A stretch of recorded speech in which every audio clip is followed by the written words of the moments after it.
प्रभु यीशु मसीह के नाम से और एक बार इस नए दिन के लिए परमेश्वर को धन्यवाद देते हैं, प्रभु को ऊंचा उठाते हैं। परमेश्वर हमारे जीवन में बड़े कार्य करने पाए।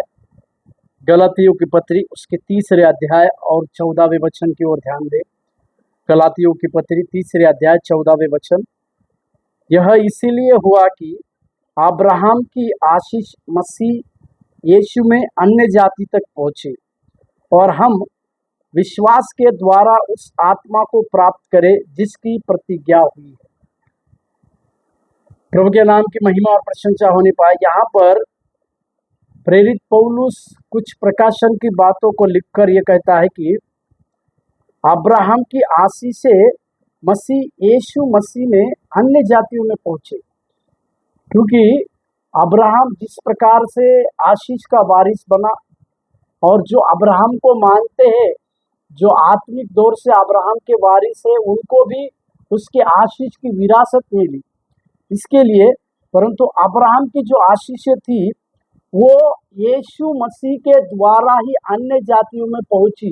इस बात को हम समझ नहीं पाए, क्योंकि यीशु मसीह अपने सेवकाई के काल में इसी बातों को कहते थे कि अन्य जातियों के लिए परमेश्वर का एक बड़ा योजना का बात वो कहते। इसी के लिए हम इस बात से अब्राहम की जो सारी आशीषें थी वो यीशु मसीह में अन्य जातियों तक पहुंची। मेरे प्यारों, हम प्रतिज्ञा किए वाले संतान नहीं थे, क्योंकि इजरायली लोग प्रभु के चुने हुए लोग थे और परमेश्वर उनको छुड़ाने के लिए एक उद्धारकर्ता के रूप में आए। परंतु इजरायली लोगों ने, जो उसके लोग थे, उन्होंने यीशु मसीह को अपना उद्धारकर्ता के रूप में कभी भी नहीं स्वीकारा।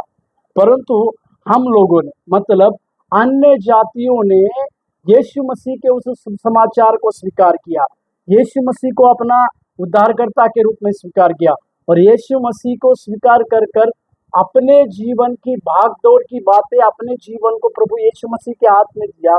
इसी के लिए अभी हमारे पास यीशु मसीह के द्वारा जो सुसमाचार पहुंचा, उसमें हम विश्वास के द्वारा उस आत्मा को प्राप्त करते हैं जिसकी प्रतिज्ञा हुई थी। इसका मतलब हम विश्वास के द्वारा उस आत्मा में उस बातों की प्रतिज्ञा करते हैं जिसकी प्रतिज्ञा हमारे बाप दादा अब्राहम से परमेश्वर ने की थी कि हमारे लिए आशीष का कारण वो भी ठहरेंगे।